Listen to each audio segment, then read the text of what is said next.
Bismillahirrahmanirrahim. Assalamualaikum warahmatullahi wabarakatuh.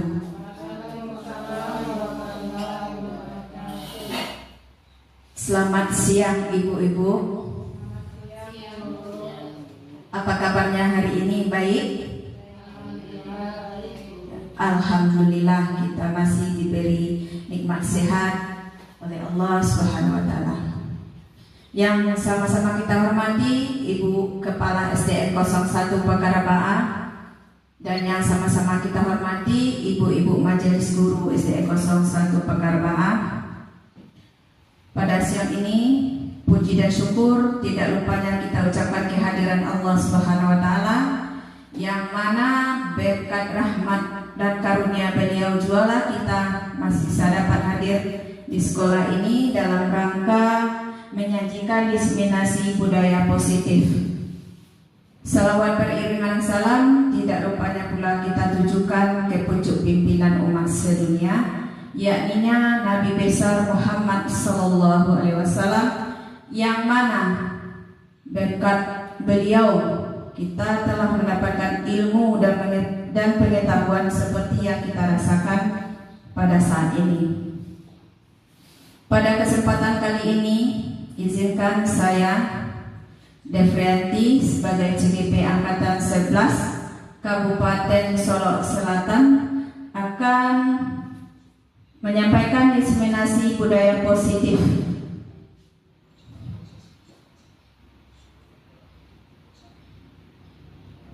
Baiklah ibu-ibu, budaya positif di sekolah. Apa itu budaya positif di sekolah? Budaya positif di sekolah adalah nilai dan kebiasaan di sekolah yang berpihak kepada murid agar mereka dapat berkembang menjadi pribadi yang kritis,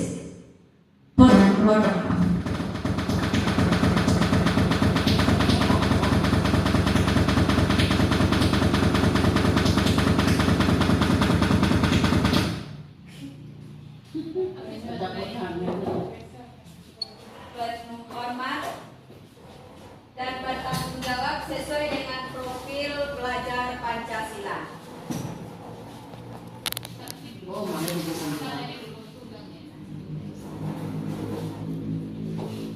Bunyi-bunyi Om. Mas Praiko ya Om.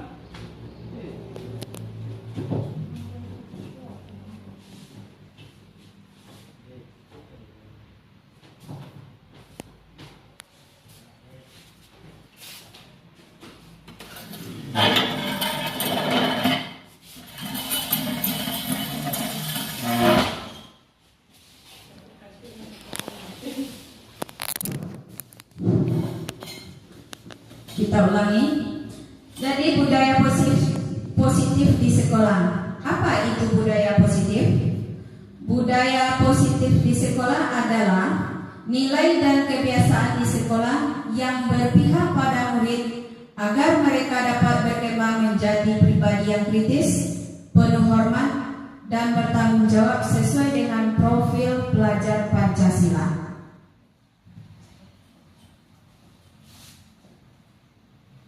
Kemudian ada konsep utama modul budaya positif, ada 7. Yang pertama, perubahan paradigma belajar. Yang kedua, disiplin positif. Ketiga, motivasi perilaku manusia. Dan yang keempat, posisi kontrol guru. Kelima, kebutuhan dasar manusia. Yang keenam, keyakinan kelas. Dan yang ketujuh, segitiga restitusi. Kita bahas yang pertama, perubahan paradigma teori kontrol atau teori pilihan, ilusi kontrol. Pertama, ilusi guru mengontrol murid. Kemudian, ilusi bahwa kritik dan membuat orang merasa bersalah dapat menguatkan karakter. Yang ketiga, ilusi bahwa semua penguatan positif efektif dan bermanfaat. Keempat, ilusi bahwa orang dewasa memiliki hak untuk memaksa. Sebenarnya di sini kalau sifatnya membuat orang tidak boleh. Kemudian memaksakan kehendak kepada murid juga tidak boleh.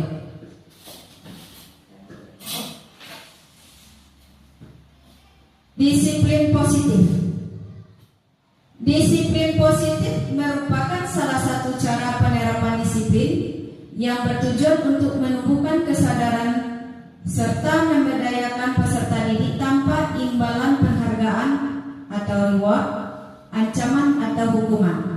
Jadi di sini disiplin positif itu harus kita tanamkan kepada siswa kita, tetapi tidak dengan cara memberikan ancaman. Kita mengajak siswa kita dengan cara positif. Bagaimana cara kita menegakkan disiplin di sekolah kita? Dengan cara misalnya kalau di kelas kita melakukan dulu kesepakatan kelas. Pada awal pembelajaran pasti kita melakukan kesepakatan kelas dengan siswa kita. Kemudian untuk kita, pasti di awal pembelajaran kita melakukan kesepakatan secara bersama. Contoh, kalau kita sebagai seorang guru, misalnya kesepakatan yang kita buat datang sebelum jam 7.10 misalnya. Mungkin siswa kita nanti di dalam kelas ada pula mungkin kesepakatan yang lain. Kesepakatan itu dibuat oleh siswa kita, kemudian dilaksanakan oleh siswa kita, begitu juga dengan kita. Kemudian tujuan dari penerapan disiplin positif adalah agar terbentuknya murid-murid yang berkarakter, berdisiplin, santun, jujur, peduli, bertanggung jawab, dan merupakan pembelajaran sepanjang hayat sesuai dengan standar kompetensi lulusan yang diharapkan. Ya, tujuan disiplin ini kita lakukan kepada siswa kita untuk melatih siswa kita bersikap disiplin. Karena kedisiplinan itu penting sekali untuk dirinya sendiri, apalagi nanti kalau dia sudah dewasa. Kedisiplinan yang paling utama sekali. Selanjutnya, di sini ada motivasi perilaku manusia. Pada itu motivasi eksternal, kemudian motivasi internal. Eksternal berarti dari dalam. Yang pertama untuk menghindari ketidaknyamanan atau hukuman. Kemudian untuk mendapatkan penghargaan atau imbalan. Sementara motivasi dari internal untuk menjadi orang yang mereka inginkan dan menghargai diri sendiri dengan nilai-nilai yang mereka percaya. Jadi kita harus memberikan motivasi kepada siswa kita, tetapi tidak berupa motivasi yang berupa misalnya kita berikan motivasi kalau kamu bisa ini nanti dikasih reward atau apa, tidak, tapi kita memberikan kepercayaan kepada mereka. Selanjutnya motivasi perilaku manusia. Guru harus mampu menumbuhkan motivasi internal siswa untuk menjadi orang yang mereka inginkan dan menghargai diri sendiri dengan nilai-nilai yang mereka percaya. Kita harus memberikan kepercayaan kepada siswa kita bahwasanya mereka bisa, mereka mampu. Kita berikan penguatan kepada mereka dengan berbagai-bagai bahasa yang positif diberikan kepada mereka. Kemudian sebaiknya hindari pemberian penghargaan dan hukuman untuk meminimalisir motivasi eksternal. Iya, kita tidak boleh memberikan hukuman kepada siswa kita. Kenapa? Kalau kita memberikan hukuman kepada siswa kita berarti kita merusak mental mereka. Apalagi berupa hukuman yang sifatnya berkata kasar-kasar kepada siswa kita, akan merusak mental mereka. Hukuman, konsekuensi dan restitusi. Yang pertama kita bahas dulu hukuman. Hukuman bersifat tidak terencana atau tiba-tiba, secara spontan itu ibu-ibu. Anak atau murid tidak tahu tahu apa yang akan terjadi dan tidak dilibatkan. Hukuman bersifat satu arah dari pihak guru yang memberikan, dan murid hanya menerima suatu hukuman tanpa melalui suatu kesepakatan atau pengarahan dari pihak guru, baik sebelum atau sesudahnya. Hukuman yang diberikan bisa berupa fisik maupun psikis. Murid atau anak disakiti oleh suatu perbuatan atau kata-kata. Contohnya di sini Ibu, kita memberi hukum kepada siswa kita bagi siswa kita yang datang terlambat. Siswa kita misalnya datang terlambat, kita berteriak memanggilnya. Tanpa kita tanya terlebih dahulu apa penyebab dari dia datang terlambat. Langsung kita marah-marah, tanpa memberikan kesempatan kepada mereka untuk memberikan penjelasan. Padahal itu tidak boleh. Seharusnya kita bertanya terlebih dahulu kenapa dan mengapa mereka datang terlambat. Kemudian yang kedua, konsekuensi. Sementara disiplin dalam bentuk konsekuensi sudah terencana atau sudah disepakati, sudah dibahas dan disetujui oleh murid dan guru. Umumnya bentuk-bentuk konsekuensi dibuat oleh pihak guru, sekolah, dan murid sudah mengetahui sebelumnya konsekuensi yang akan diterima bila ada pelanggaran. Pada konsekuensi, murid tetap dibuat tidak nyaman untuk jangka waktu pendek. Ini juga tidak bagus, konsekuensi ini. Tapi ini ada terencana kesepakatan antara pihak guru. Bisa jadi nanti kalau misalnya siswa itu datang terlambat diberi hukuman yang lain. Tapi sebenarnya itu tidak boleh. Kemudian yang ketiga itu restitusi. Restitusi adalah proses menciptakan kondisi bagi murid untuk memperbaiki kesalahan mereka, sehingga mereka bisa kembali pada kelompok mereka dengan karakter yang lebih kuat. Iya, kita tanya penyebabnya, kemudian kita berikan masukan dan kita berikan solusi kepada siswa kita tersebut. Jadi mereka tetap ada kepercayaan diri untuk melangkah. Jadi di sini restitusi ini mereka bisa kembali pada kelompok mereka dengan karakter yang lebih kuat. Jadi mereka diberi kesempatan. Apa penyebabnya mereka datang terlambat? Mereka bisa menjelaskan, kita mendengarkan. Lanjut. Di sini ada jawablah tindakan berikut dengan hukuman atau konsekuensi. Berarti ibu-ibu di sini diminta ya. Yang pertama ada tindakan, ini sesuai dengan hukuman atau konsekuensi. Yang pertama, duduk di bangku di pinggir lapangan pada jam istirahat, tidak diizinkan bermain oleh guru piket karena mencederai teman saat bermain di lapangan.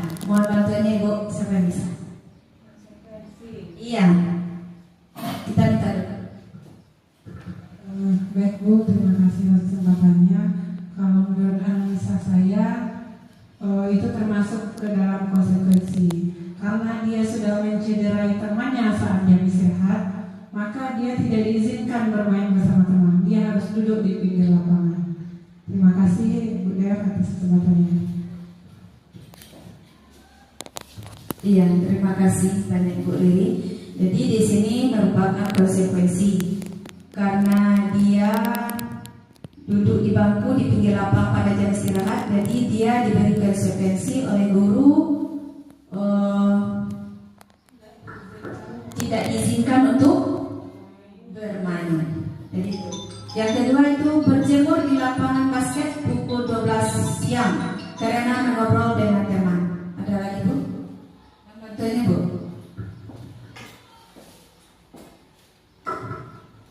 Ya, terima kasih waktunya Bu. Kalau menurut saya ini adalah berupa hukuman ya Bu, karena apa yang diperoleh oleh anak tidak sesuai dengan kesalahannya, hanya mengobrol tapi hukumannya terlalu lama begitu. Jadi menurut saya ini hukuman. Terima kasih atas waktunya Bu. Assalamualaikum warahmatullahi wabarakatuh. Iya, jadi kalau siswa itu karena mengobrol dengan teman dihukum, berarti itu tidak boleh, itu merupakan hukuman. Yang ketiga, terlambat hadir di pembelajaran daring 15 menit dan diminta untuk tinggal 15 menit sesudah kelas usai untuk membahas ketertinggalan pembelajaran. Terima kasih Bu. Menurut saya terlambat hadir di pembelajaran daring 15 menit dan diminta untuk tinggal 15 menit sesudah kelas usai untuk membahas ketertinggalan pembelajaran. Ini merupakan konsekuensi yang harus diterima karena dia terlambat 15 menit dan ditinggalkan 15 menit untuk mengejar ketertinggalan. Jadi ini konsekuensi Bu. Iya, terima kasih banyak Bu Per. Ini merupakan konsekuensi karena dia datang terlambat 15 menit. Nanti diberi lagi waktu 15 menit dari temannya. Kalau temannya sudah istirahat misalnya, berarti dia tinggal lagi 15 menit untuk mengikuti pembelajaran berikutnya. Kemudian murid diminta bertelanjang kaki sepanjang hari karena tidak menggunakan sepatu warna hitam sesuai dengan peraturan sekolah. Kita minta lagi, ada Bu? Iya. Terima kasih Bu Deb atas waktu yang diberikan. Murid diminta bertelanjang kaki sepanjang hari karena tidak menggunakan sepatu warna hitam sesuai peraturan sekolah. Ini menurut saya ini adalah hukuman karena di sini anak disuruh bertelanjang kaki sepanjang hari gara-gara tidak memakai sepatu warna hitam. Ini adalah hukuman. Terima kasih Bu Deb. Ya, terima kasih banyak Bu Des. Ini merupakan hukuman, padahal kesalahannya cuma sedikit, tetapi hukumannya lama sekali yang diberikan. Harus bertelanjang kaki atau tidak memakai sepatu sepanjang hari. Selanjutnya di sini ada kehilangan 10 menit jam istirahat untuk mengerjakan tugas karena keterlambatan datang dan tertinggal pada pelajaran selama 10 menit. Kita minta lagi Bu.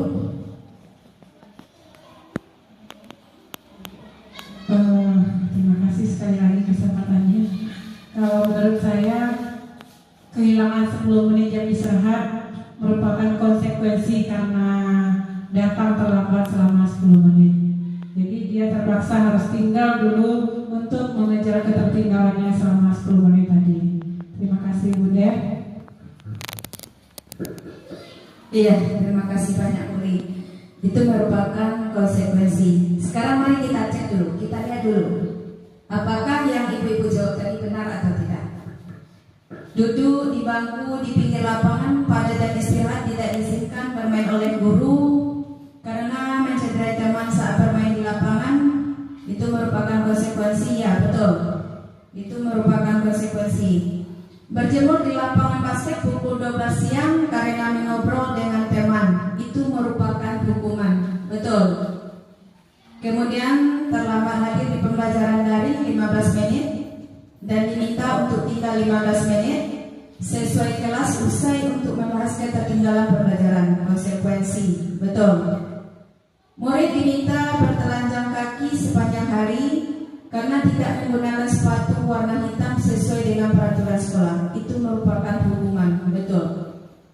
Jadi permasalahannya hanya tidak memakai sepatu berwarna hitam, tetapi harus bertelanjang kaki sepanjang hari, itu merupakan hukuman. Sebenarnya itu tidak boleh. Kemudian berdiri di depan kelas sambil mengangkat kaki satu karena tidak bisa menjawab pertanyaannya, itu hukuman juga. Sebenarnya tidak boleh itu. Kemudian kehilangan 10 menit jam istirahat untuk mengerjakan tugas karena terlambat datang dan tertinggal pelajaran selama 10 menit. Itu merupakan konsekuensi, betul. Jadi apa yang Ibu jawab tadi betul semuanya. Tepuk tangan dulu Bu Ibu. Kita lakukan kami spreading sebentar ya Ibu-Ibu. Kita tepuk tangan santiang ya Ibu-Ibu. Ya, tepuk santiang. Kita mulai Ibu-Ibu. Tepuk santiang. Ampu suwo, ampu kida, dua ampu, santiang. Iya, memang santiang Ibu-Ibu. Dan kita lanjutkan. Posisi kontrol seorang guru. Ada 5 posisi kontrol seorang guru. Yang pertama penghukum. Yang kedua pembuat rasa bersalah. Yang ketiga sebagai teman. Yang keempat pemantau. Dan yang kelima sebagai manajer. Kita bahas dulu satu persatu itu. Sebagai penghukum.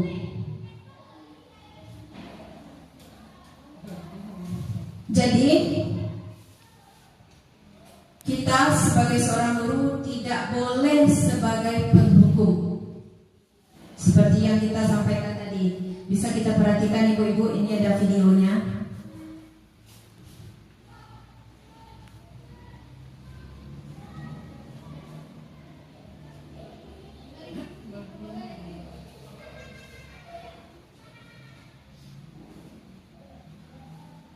Sabar Ibu-Ibu, sabar sebentar.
Adalah proses perjalanan seorang pendidik agar dapat mengenali dirinya. Pada video kali ini, kita akan membahas tentang 5 posisi kontrol yang kena.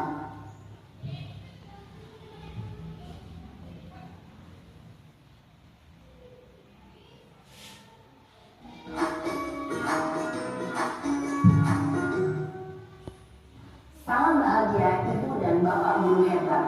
Dalam penerapan disiplin positif restitusi, salah satu program yang dikembangkan adalah 5 posisi kontrol. 5 posisi kontrol dalam restitusi adalah proses perjalanan seorang pendidik agar dapat mengenali dirinya.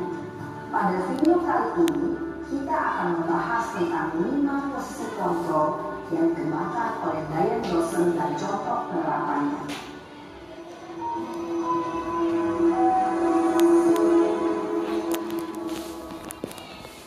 5 posisi kontrol itu adalah 1. Posisi penghukum. 2. Posisi pembuat merasa bersalah. 3. Posisi teman. 4. Posisi pemantau atau monitor. Dan 5. Posisi manajer. Untuk lebih memahami kelima posisi tersebut, mari kita saksikan kasus Naren yang terlambat hadir 20 menit di sekolah dan melihat bagaimana kelima posisi kontrol dalam menghadapi masalah tersebut.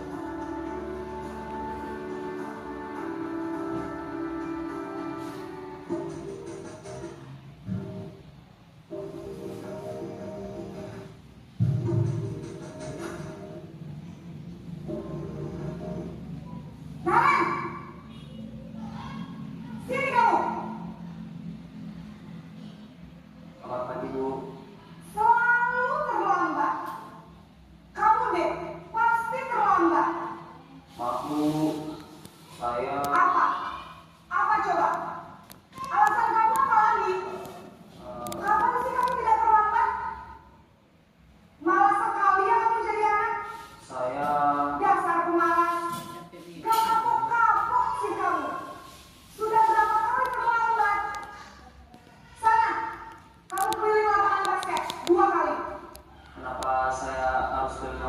basket, Bu.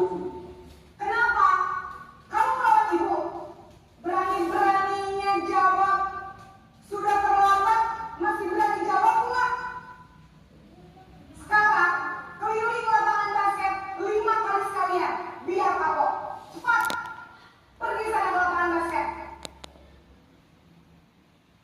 Posisi menghukum biasanya berbicara dengan nada tinggi, menghardik, menunjuk-nunjuk, menyakiti, dan menyindir. Hukuman bisa berupa fisik maupun psikis. Ibu dan bapak guru hebat. Dampak yang terjadi pada murid ketika guru berada pada posisi penghukum adalah murid cenderung akan memberontak, bahkan menyimpan dendam.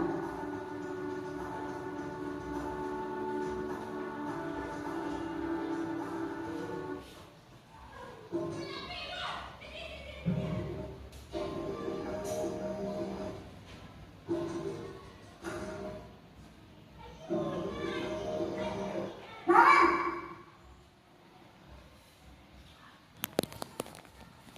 Selamat pagi, Bu. Naren, kamu kenapa terlambat lagi, nak? Ya Tuhan, Naren, kamu senang ya bikin ibu susah ya? Kalau kamu terlambat lagi, nanti ibu yang ditegur bapak kepala sekolahnya. Disangka ibu tidak bisa membina kamu. Duh, gimana ini? Maaf, Bu.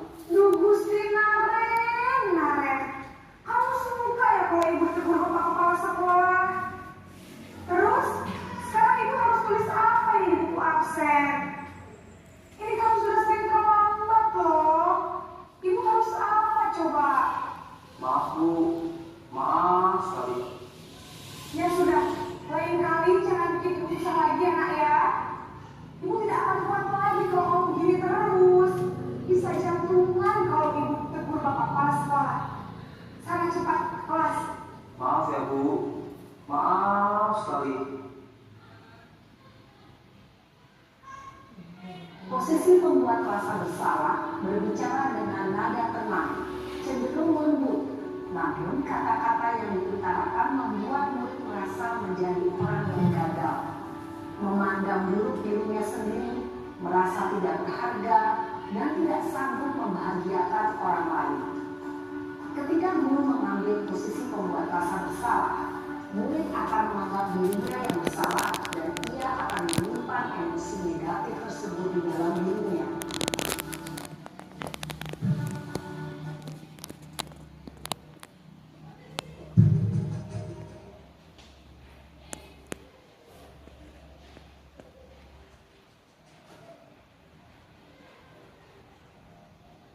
Naren!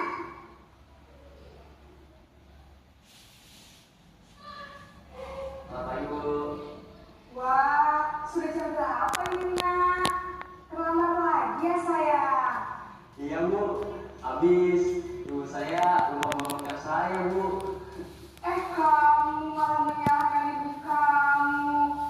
Kamu bukannya anak yang larinya paling kencang. Kok terlambat sih? Iya, Bu. Saya memang terlambat bangun tadi. Jadi, biarpun saya lari kencang, tetap gak kesenjar, Bu. Ya sudah sana. Nanti lain kali larinya lebih kencang lagi ya. Biar gak terlambat lagi. Bikin seneng ibu. Demi ibu. Bisa kan? Bisa, Bu. Ya sudah sana masuk kelas. Ibu beresin urusan absen kamu. Kamu ini ada-ada saja.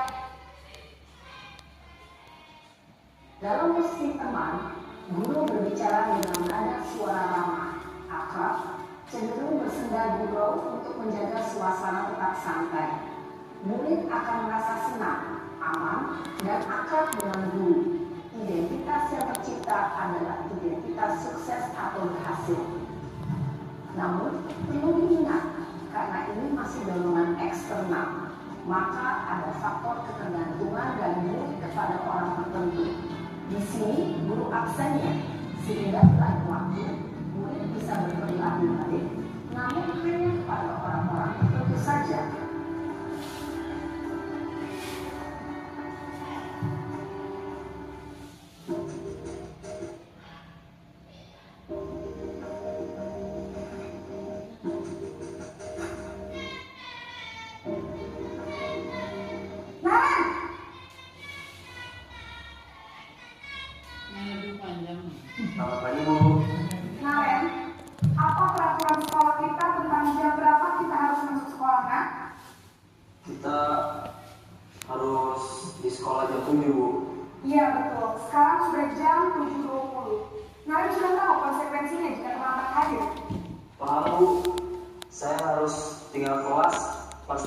beristirahat selama 20 menit. Iya benar, konsekuensinya demikian. Jadi nanti jam 9.30 pas istirahat, kamu harus tinggal di kelas, kerjakan tugas tambahan untuk ketertinggalan kamu, ya? Baik, Bu. Posisi pemantau mengandalkan penghitungan atau data untuk mengontrol murid. Guru mengarahkan murid berdasarkan peraturan dan konsekuensi. Seorang pemantau menunjukkan bahasa tubuh dan ekspresi wajah yang datar dan cenderung formal.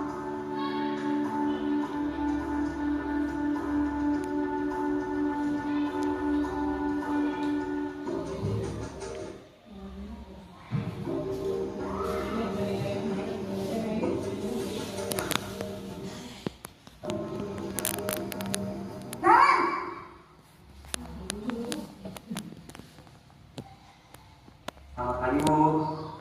Selamat pagi, Naren. Maaf, Bu. Saya terlambat. Iya, sekolah masuknya jam 7, sekarang sudah jam 7.20. Jadi sekarang bagaimana ini, Naren? Maaf, Bu. Saya lupa setel alarm saya semalam. Baiklah, menurut kamu, keyakinan sekolah yang mana yang perlu kamu tingkatkan? Menghargai diri sendiri dan orang lain mungkin, ya, Bu. Setuju. Jadi, apakah Naren meyakini prinsip saling menghormati tersebut? Iya, Bu. Saya meyakininya. Apakah Naren bersedia memperbaiki masalah keterlambatan ini? Bersedia, Bu. Bagaimana kamu akan memperbaiki masalah keterlambatan ini? Saya akan coba untuk tidak lupa menyetel alarm saya, Bu. Baik, kalau Naren lupa menyetel alarm di rumah, ada orang yang kira-kira bisa bantu mengingatkan tidak? Ada, Bu. Kakak saya, Kak Emma. Ada lagi selain Kak Emma? Selain Kak Emma, ada ibu saya.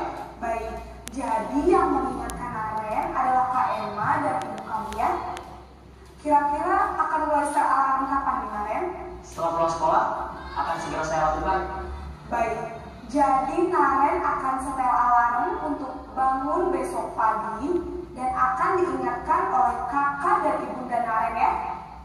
Ada lagi yang mungkin perlu dilakukan Naren agar tidak terlambat bangun lagi. Tidak ada, Bu. Baik Naren, terima kasih untuk kerjasama kamu. Sekarang kamu perlu kembali ke kelas untuk belajar. Baik, Bu. Terima kasih. Posisi manajer adalah posisi kontrol yang disarankan untuk membimbing murid memiliki sikap disiplin yang positif, yaitu murid yang mandiri, bertanggung jawab, dan dapat memecahkan masalah. Tujuan dari posisi ini adalah agar murid dapat merefleksi atas tindakannya. Guru akan dengan tulus memberikan pertanyaan-pertanyaan bermakna, sehingga membuat murid dapat belajar dari kesalahannya dan mencari sebuah solusi untuk menyelesaikannya. Ibu dan bapak guru hebat, setelah mengamati adegan kelima posisi kontrol tadi, kira-kira posisi mana yang paling ideal? Posisi mana yang dapat menunjang motivasi intrinsik murid? Ya, tentu posisi manajer. Posisi ini memang posisi ideal yang ingin dituju setiap pendidik. Pada posisi inilah, guru dapat menerapkan disiplin positif yang berpihak pada murid, yang memerdekakan murid. Perjalanan seorang pendidik tentunya tidak mudah untuk sampai pada posisi seorang manajer. Namun, tujuan kita pasti, yaitu menciptakan murid-murid yang mandiri, merdeka, dan bertanggung jawab. Semoga penggambaran 5 posisi kontrol yang telah diperlihatkan ini dapat menjadi ajar refleksi bagi kita semua, agar dapat terus mengasah dan menerapkan disiplin positif yang memerdekakan murid. Mari terus berlatih dan bersemangat. Selamat menerapkan. Salam dan bahagia, Ibu dan Bapak Guru hebat.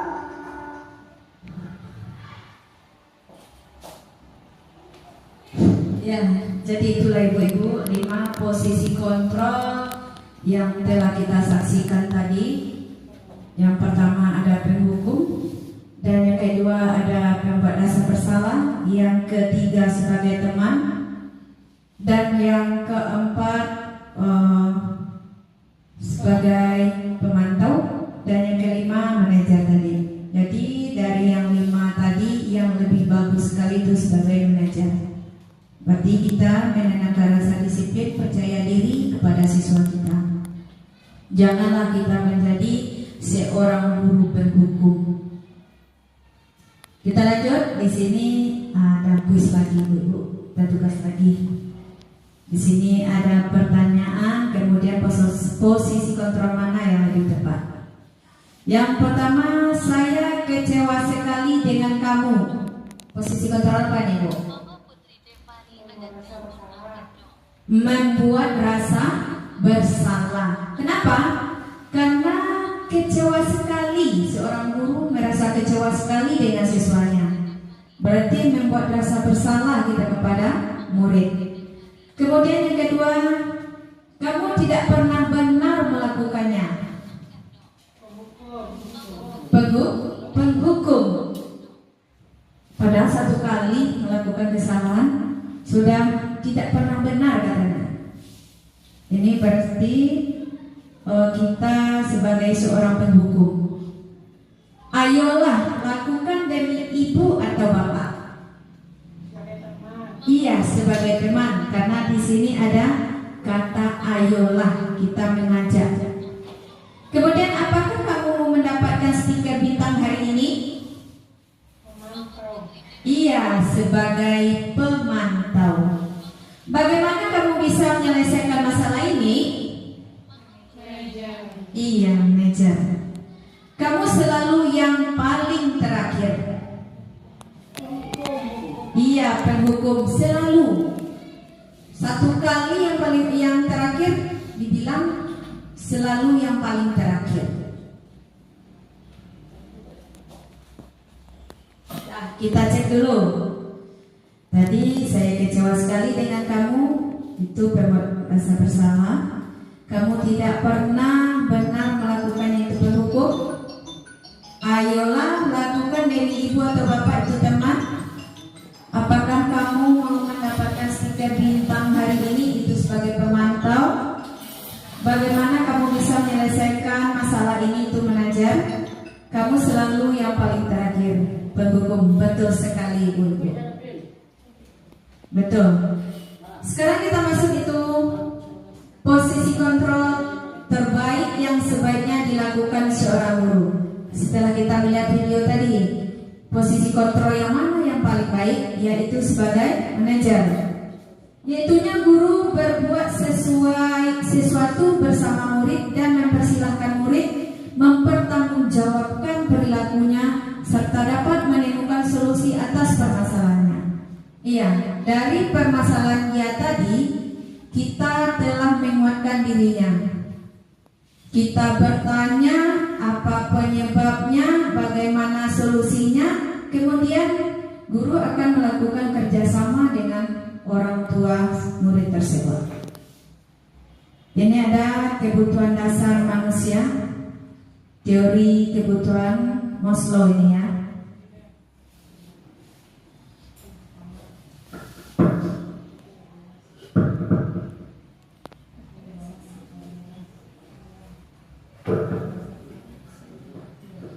Ini ada kebutuhan dasar manusia. Yang pertama kebutuhan fisiologi.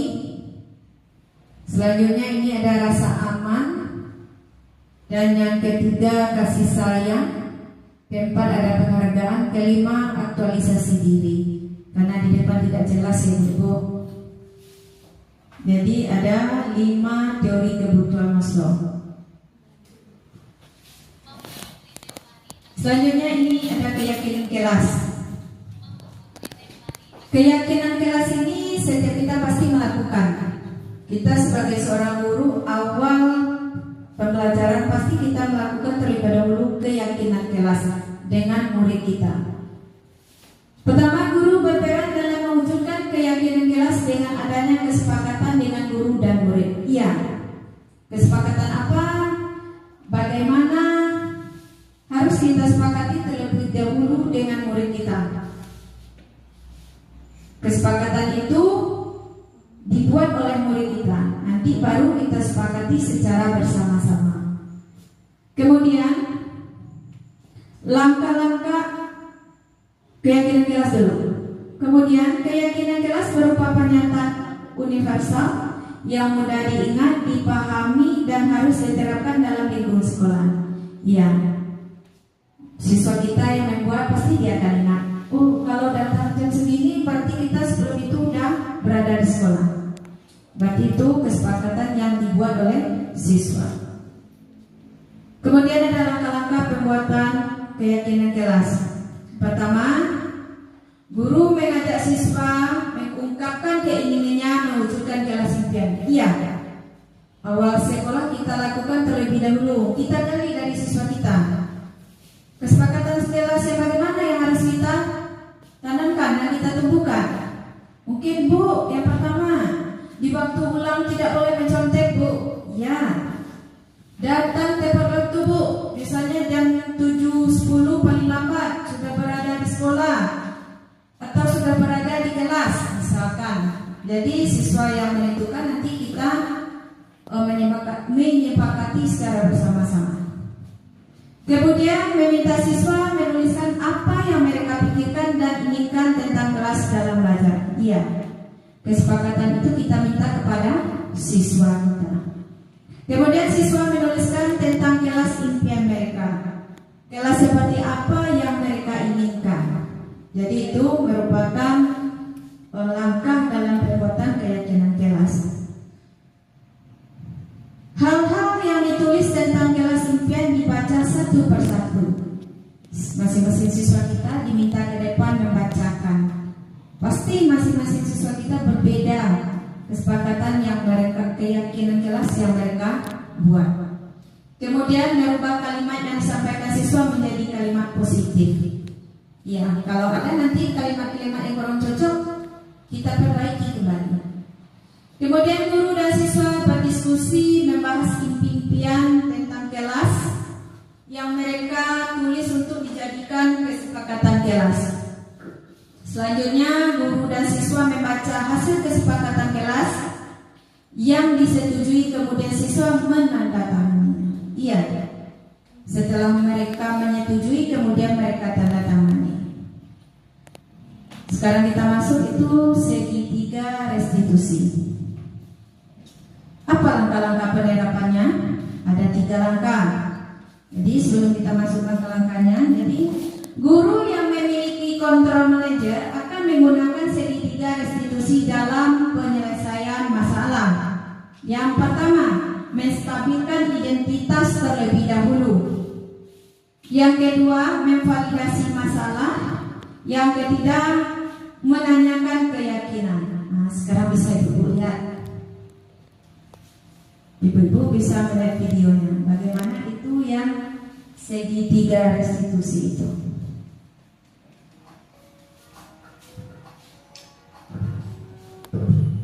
Salam dan bahagia Ibu dan Bapak Guru hebat. Pada video kali ini kita akan membahas tentang salah satu program disiplin positif yang diterapkan di lingkungan sekolah yang dikenal dengan nama restitusi.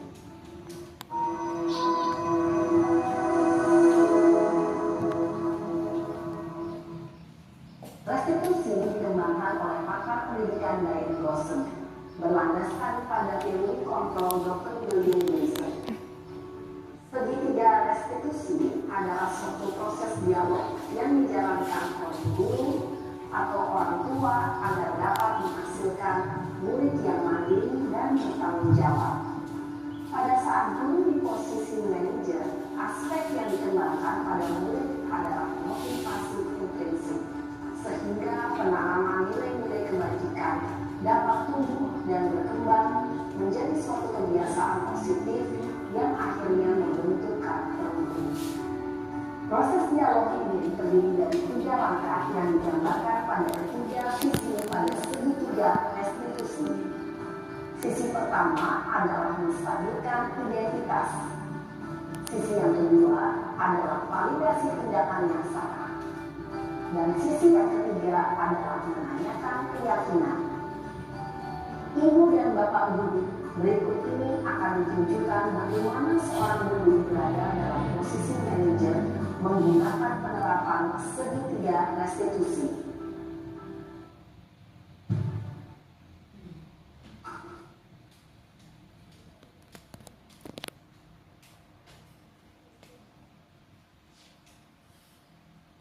Siap, Sarah? Ya Pak. Sudah lama nggak ketemu Sarah? Kenapa hadir dari di sini?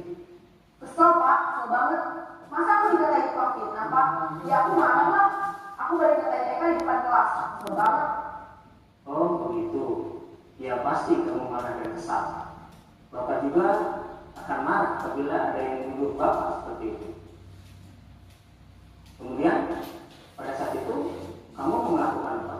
Ya saya langsung ngatain Eka lah Pak. Kesel banget. Saya bentak-bentak dia depan teman-teman lain. Oh begitu. Pasti kamu melakukan seperti itu karena suatu alasan tertentu kan? Iyalah, masa saya diam saja Pak. Ya saya bela diri lah. Masa saya dituduh tukang fitnah? Ya wajar lah. Mempertahankan harga diri itu sesuatu yang penting buat kamu. Untung kamu tidak berpikir gagal lagi. Hanya membentak-bentak. Iya Pak. Untung saya masih bersabar dan hanya membentak saja. Sudah gemes padahal. Saya pasti bela diri lah. Ya pasti ya. Tapi kamu memilih untuk tetap bertahan dan bersabar. Kamu memilih untuk tidak berbuat lebih parah lagi kan? Ya. Nah, sekarang coba kita lihat lagi tindakan kamu yang mentak-mentak Eka di kelas. Tindakan kamu itu kira-kira sesuai dengan keyakinan kelas atau prinsip kamu tidak? Enggak lah Pak. Capek Pak jadi pengarah. Jadi keyakinan atau prinsip mana yang kurang sesuai dengan keinginan kamu? Ya, saya sebenarnya sangat menghargai orang lain. Mungkin saat itu saya menjadi emosi, jadi tidak menunjukkan sikap itu. Kamu meyakini tidak? Menghargai orang lain itu penting buat kamu. Yakin lah Pak. Iya, setuju. Kita harus saling menghargai. Namun, ada juga keyakinan yang kita sepakati yang perlu kita jalankan apabila kita sedang marah, bukan? Ya, saya bisa lebih proaktif, mulai dengan diri sendiri. Saya bisa jadi lebih sabar, mengambil waktu jeda untuk berpikir mau apa selanjutnya. Kira-kira kamu bersedia memperbaiki masalah ini tidak? Bersedia Pak. Kalau kamu memperbaiki masalah ini, kamu akan menjadi orang seperti apa? Saya akan menjadi orang yang bertanggung jawab kali ya Pak. Dan senantiasa proaktif. Iya, menurut kamu bagaimana rasanya menjadi orang seperti itu? Ya nyaman lah, bangga bisa bersabar dan menahan diri. Baiklah kalau begitu. Yuk kita pikirkan bagaimana memperbaiki masalah ini.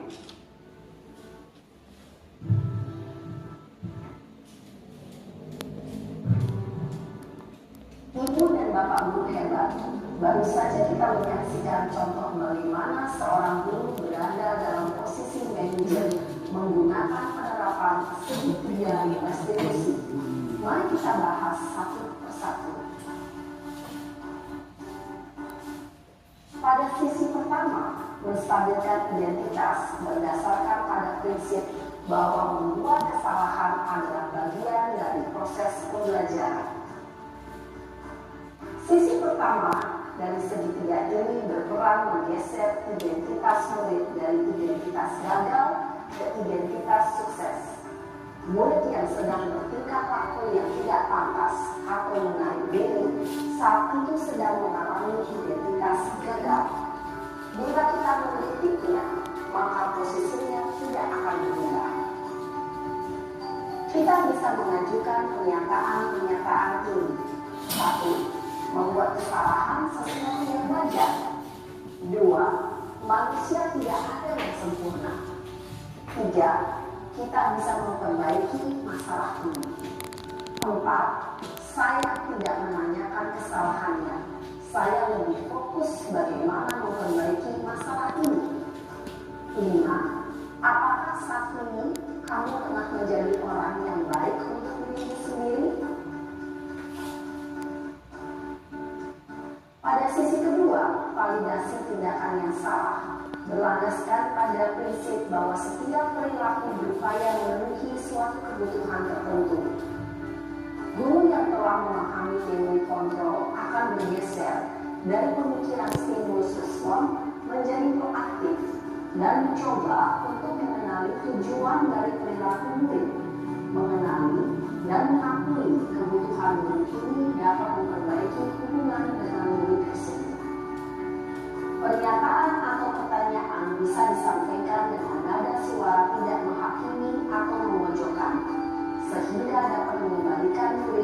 posisi positif.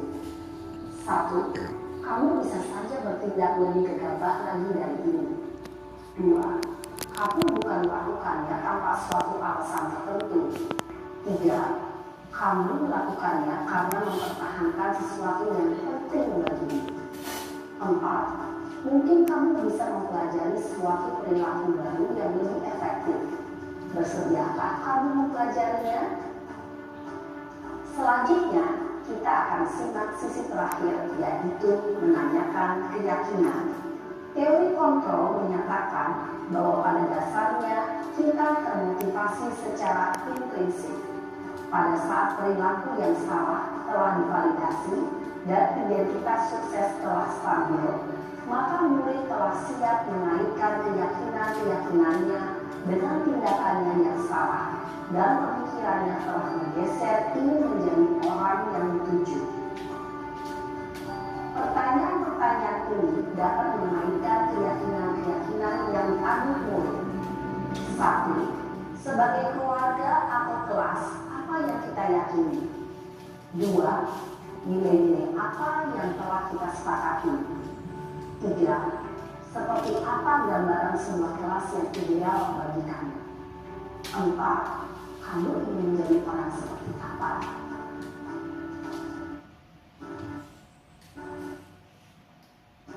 Dalam menerapkan segitiga restitusi, perlu diperhatikan beberapa hal, yaitu 1. Perilaku yang salah perlu dikaitkan dengan nilai-nilai atau keyakinan-keyakinan yang telah disepakati atau dituju. 2. Kesediaan orang yang melakukan kesalahan untuk memperbaiki masalah.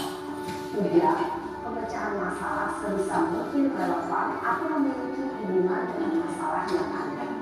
4. Usaha. Perlu adanya suatu usaha perbaikan dari pihak yang membuat kesalahan. 5. Waktu. Perlu didedikasikan waktu dari pihak yang membuat kesalahan. Tanyakan kapan akan mulai dilakukan usaha untuk memperbaiki masalah. Dengan memahami struktur penerapan segitiga restitusi, diharapkan guru dapat menerapkan posisinya sebagai manajer dengan mengajukan pertanyaan-pertanyaan bermakna yang dapat membuat murid menjadi lebih percaya diri, bertanggung jawab, dan mandiri. Nah, ibu bapak guru perlu tidaknya mengikuti ketiga tahapan dalam segitiga restitusi bergantung pada ringan beratnya suatu permasalahan. Misalnya, bila permasalahan tersebut ringan, maka tidak perlu dijalankan secara berurutan. Bahkan bisa semudah menanyakan apa keyakinan yang kita sepakati. Dengan menjalankan segitiga restitusi, dengan mengajukan pertanyaan-pertanyaan bermakna, diharapkan murid menjadi kuat secara pribadi, dapat membuka wawasan murid agar dapat menyelesaikan permasalahannya sendiri, semakin percaya diri, mandiri, dan merdeka. Salam dan bahagia, ibu bapak guru hebat. Ya, terima kasih. Tadi kita telah menyaksikan itu video mengenai segitiga restitusi. Jadi kita mulai mengenali dari diri siswa, kemudian nanti kita berperan di sana sebagai manajer, bertanya dan memberikan rasa percaya diri serta rasa tanggung jawab kepada siswa kita tersebut. Selanjutnya ini ada penerapan budaya positif. Ini yang saya lakukan di kelas, itu pembuatan keyakinan kelas. Yang pertama, menyampaikan tentang keyakinan kelas dan apa tujuannya kepada siswa. Kemudian saya melakukan pembagian kertas stigma kepada siswa. Selanjutnya siswa menuliskan peraturan kelas yang mereka inginkan. Masing-masing siswa diberikan kesempatan. Kemudian setelah selesai itu, siswa menempelkan peraturan yang telah dibuat di papan tulis dan menyepakatinya secara bersama-sama. Ini pembuatan keyakinan kelas yang kami lakukan. Ini ada segitiga restitusi yang telah saya lakukan di kelas. Ini ada siswa yang saat ulangan mencontek kemudian datang terlambat. Kami di sini melakukan sebagai manajer. Dan dari penyampaian diseminasi budaya positif tadi, jadi di sini marilah kita sebagai manajer, sebagai seorang guru yang berpihak kepada murid, bukan sebagai seorang guru yang sebagai penghukum, pemberi rasa bersalah. Tapi mari kita sebagai seorang guru yang mendengarkan dan menjadi teman bagi siswanya. Kita sebagai teman, sebagai pemantau, kemudian sebagai manajer. Yang paling bagus sekali kita sebagai manajer, kita bertanya kepada siswa kita, mengapa terlambat? Pasti ada alasan. Kemudian kita akan nanti menguatkan dia. Kemudian nanti kita lakukan kerjasama dengan orang tua. Jadi itu. Mungkin ada dari ibu-ibu yang dapat memberikan tambahan atau masukan atau berupa pertanyaan. Kami persilahkan.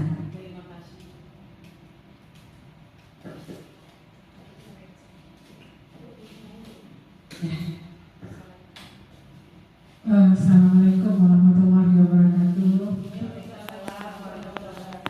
Pertama kami mungkin mengucapkan terima kasih kepada Ibu Devri karena dengan menyaksikan apa yang Ibu sampaikan tadi, terutama melihat video pembelajaran tadi ya, jadi kami jadi terbuka pikirannya. Ternyata banyak sekali mungkin kesalahan yang tanpa sengaja karena ketidaktahuan sudah kita lakukan, dan bahkan mungkin kita pernah menjalankan kelima posisi kontrol tadi. Terkadang kita sesuai karena emosi melihat anak-anak bergelut dan segala macam saat kita mengajar, keluarlah posisi kontrol sebagai pembuku. Ya. Kalau nggak bisa keluar, bahkan sampai seperti itu. Dan selanjutnya kadang ada juga kita mengeluarkan posisi sebagai teman, dan banyak mungkin yang sudah dilakukan. Tapi dengan menyimak tadi, mungkin untuk kedepannya kami akan berusaha untuk menuju posisi kontrol sebagai seorang manajer. Jadi intinya kami di sini bukan untuk bertanya ataupun menambahkan, kami hanya mengucapkan terima kasih karena Bu Dev telah mengundang kami untuk mendapatkan ilmu ini.